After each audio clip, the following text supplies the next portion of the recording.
a colorful symphony. As they ran, tall trees closed in around them and arched gracefully toward the sky. The late afternoon sunlight leaped lightly from leaf to leaf, slid along branches and down trunks, and dropped finally to the ground in warm, luminous patches. A soft glow filled the air with the kind of light that made everything look sharp and clear and close enough to reach out and touch. Alec raced ahead, laughing and shouting, but soon encountered serious difficulties, for while he could always see the tree behind the next one, he could never see the next one itself, and was continually crashing into it. After several minutes of wildly dashing about, they all stopped for a breath of air. "I think we're lost," panted the humbug, collapsing into a large berry bush. "Nonsense!" shouted Alec from the high branch on which he sat. "Do you know where we are?" asked Milo. "Certainly," he replied. "We're right here on this very spot. Besides, being lost is never a matter of not knowing where you are. It's a matter of not knowing where you aren't. And I don't care at all about where I'm not."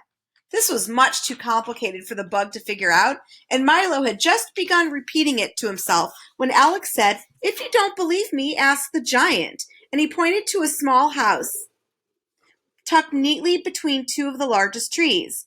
Milo and Tuck walked up to the door, whose brass nameplate read simply "The Giant," and knocked. "Good afternoon," said the perfectly ordinary-sized man who answered the door. "Are you the giant?" asked Tuck doubtfully. "To be sure," he replied proudly. "I'm the smallest giant in the world. What can I do for you?" "Are we lost?" asked Milo. "That's a difficult question," said the giant. "Why don't you go round back and ask the midget?" And he closed the door. They walked to the rear of the house, which looked exactly like the front, and knocked at the door, whose nameplate read "The Midget." "How are you?" inquired the man, who looked exactly like the giant. "Are you the midget?" asked Tuck again, with a hint of uncertainty in his voice. "Unquestionably," he answered. "I'm the tallest midget in the world. May I help you?" "Do you think we're lost?" repeated Milo. "That's a very complicated problem," he said. "Why don't you go around to the side and ask the fat man?" And he, too, quickly disappeared. The side of the house looked very like the front and back, and the door flew open the very instant they knocked. "How nice of you to come by!" exclaimed the man who could have been the midget's twin brother. "You must be the fat man," said Tuck, learning not to count too much on appearance. "The thinnest one in the world," he replied brightly. "But if you have any questions, I suggest you try the thin man on the other side of the house." Just as they suspected, the other side of the house looked the same as the front, the back, and the side, and the door was again answered by a man who looked precisely like the other three. "What a pleasant surprise!" he cried happily. "I haven't had a visitor in as long as I can remember." "How long is that?" asked Milo. "I'm sure I don't know," he replied. "Now, pardon me, I have to answer the door." "But you just did," said Tuck. "Oh, yes, I'd forgotten." "Are you the fattest thin man in the world?" asked Tuck. "Do you know one that's fatter?" he asked impatiently. "I think you're all the same man," said Milo emphatically. "Shh!" he cautioned, putting his finger up to his lips and drawing Milo closer. "Do you want to ruin everything? You see, to tall men I'm a midget, and to short men I'm a giant. To the skinny ones I'm a fat man, and to the fat ones I'm a thin man. That way I can hold 4 jobs at once. As you can see, though, I'm neither tall nor short nor fat nor thin. In fact, I'm quite ordinary, but there are so many ordinary men that no one asks their opinion about anything. Now, what is your question?" "Are we lost?" asked Milo once again. Said the man, scratching his head. "I haven't had such a difficult question in as long as I can remember. Would you mind repeating it? It slipped my mind." Milo asked the question again. My, the man mumbled. "I know one thing for certain. It's much harder to tell whether you are lost than whether you were lost. For on many occasions, where you're going is exactly where you are. On the other hand, you often find that where you've been is not at all where you should have gone, and since it's much more difficult to find your way back from some place you've never left, I suggest you go there immediately and then decide. If you have any more questions, please ask the giant." And he slammed his door and pulled down the shade. "I hope you're satisfied," said Alec when they returned from the house, and he bounced to his feet, bent down to awaken the snoring humbug, and started off more slowly this time in the direction of a large clearing. "Do many people live here in the forest?" asked Milo as they trotted along together. Oh, yes, they live in a wonderful city called Reality, he announced, smashing into one of the smaller trees and sending a cascade of nuts and leaves to the ground. It's right this way. In a few more steps, the forest opened before them, and off to the left, a magnificent metropolis appeared. The rooftops shone like mirrors, the walls glistened with thousands of precious stones, and the broad avenues were paved in silver. Is that it? Shouted Milo, running towards the shining streets. Oh no, that's only illusions, said Alec. The real city is over there. What are illusions? Milo asked, for it was the loveliest city he'd ever seen.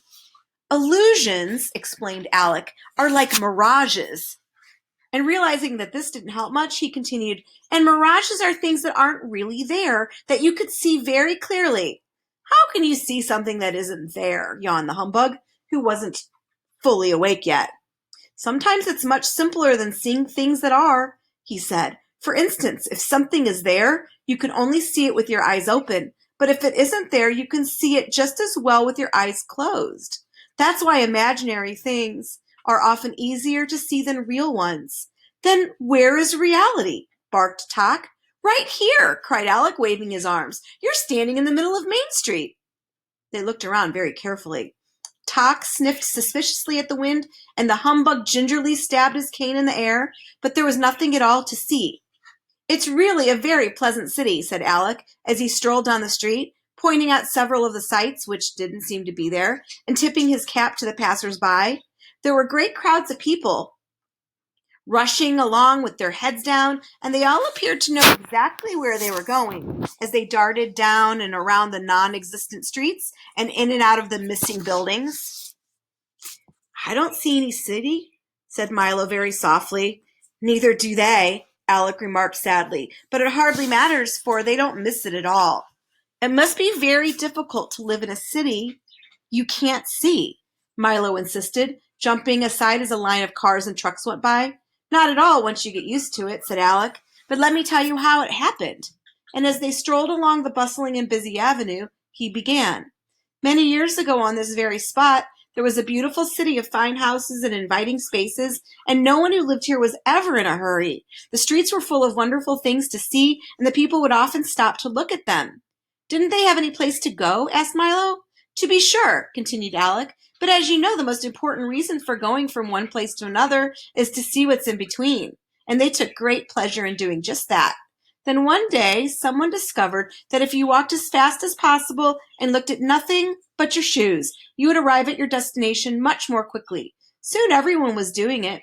They all rushed down the avenues and hurried along the boulevards, seeing nothing of the wonders and beauties of their city as they went. Milo remembered that many times he'd done the very same thing. As hard as he tried, there was his own street that he couldn't remember. No one paid any attention to how they looked, and as they moved faster and faster, everything grew uglier and dirtier. And as everything grew uglier and dirtier, they moved faster and faster. And at last, a very strange thing began to happen. Because nobody cared, the city slowly began to disappear. Day by day, the buildings grew fainter and fainter, and the streets faded away until, at last, it was entirely invisible. There was nothing to see at all. What did they do? The humbug inquired, suddenly taking an interest in things. Nothing at all, continued Alec. They went right on living here just as they'd always done. In the houses that they could no longer see, and on the streets which had vanished, because nobody had noticed a thing, and that's the way they have lived to this very day. Hasn't anyone told them? Asked Milo. It doesn't do any good, Alec replied, for they can never see what they're in too much of a hurry to look for. Why don't they live in illusions? Suggested the humbug. It's much prettier. Many of them do, he answered, walking in the direction of the forest once again, but it's just as bad to live in a place where what you do see isn't there, as it is to live in one where what you don't see is. Perhaps someday you can have one city as easy to see as illusions and as hard to forget as reality, Milo remarked. That will happen only when you bring back rhyme and reason, said Alex, smiling, for he had seen right through Milo's plans. Now let's hurry or we'll miss the evening concert. They followed him quickly up a flight of steps, which couldn't be seen, and through a door, which didn't exist. In a moment they had left reality, which is sometimes a hard thing to tell, and stood in a completely different part of the forest. The sun was dropping slowly from sight, and stripes of purple and orange and crimson and gold piled themselves on top of the distant hills. The last shafts of light waited patiently for a flight of wrens to find their way home, and a group of anxious stars had already taken their places. "Here we are!" cried Alec, and with a sweep of his arm he pointed towards an enormous symphony orchestra. "Isn't it a grand sight?" There were at least 1,000 musicians ranged in a great arc before them. To the left and right were the violins and cellos, whose bows moved in great waves, and behind them, in numberless profusion, the piccolos, flutes, clarinets, oboes, bassoons, horns, trumpets, trombones, and tubas were all playing at once. At the very rear, so far away that they could hardly be seen, were the percussion instruments, and lastly, in a long line up one side of a steep slope, were the solemn bass fiddles. On a high podium in front stood the conductor, a tall, gaunt man with dark, deep-set eyes and a thin mouth placed carelessly between his long pointed nose and his long pointed chin. He used no baton, but conducted with large, sweeping movements which seemed to start at his toes and work slowly up through his body and along his slender arms and end finally at the tips of his graceful fingers. "I don't hear any music," said Milo. "That's right," said Alec. "You don't listen to this concert. You watch it. Now pay attention." As the conductor waved his arms, he molded the air like handfuls of soft clay, and the musicians carefully followed his every direction. "What are they playing?" asked Tock, looking up inquisitively at Alec. "The sunset, of course. They play it every evening about this time." "They do?" asked Milo quizzically. "Naturally," answered Alec, "and they also play morning, noon, and night, when of course it's morning, noon, or night. Why, there wouldn't be any color in the world unless they played it. Each instrument plays a different one," he explained, "and depending of course, on what season it is and what the weather's to be, the conductor chooses a score and directs the day. But watch, the sun is almost set, and in a moment you can ask Chroma himself."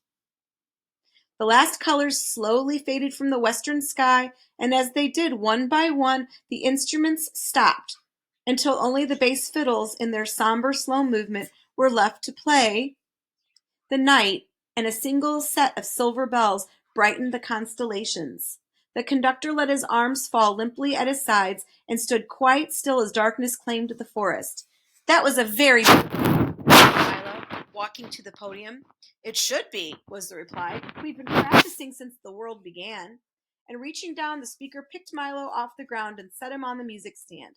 "I am Chroma the Great," he conducted, gesturing broadly with his hands, "conductor of color, maestro of pigment, and director of the entire spectrum." "Do you play all day long?" asked Milo, when he had introduced himself.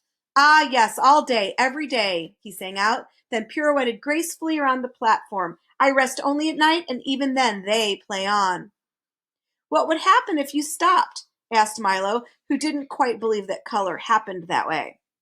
"See for yourself," roared Chroma, and he raised both hands high over his head. Immediately the instruments that were playing stopped, and at once all color vanished. The world looked like an enormous coloring book that had never been used.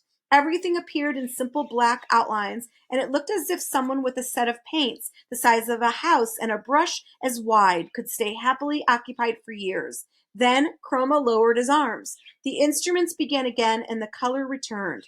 "You see what a dull place the world would be without color," he said, bowing until his chin almost touched the ground.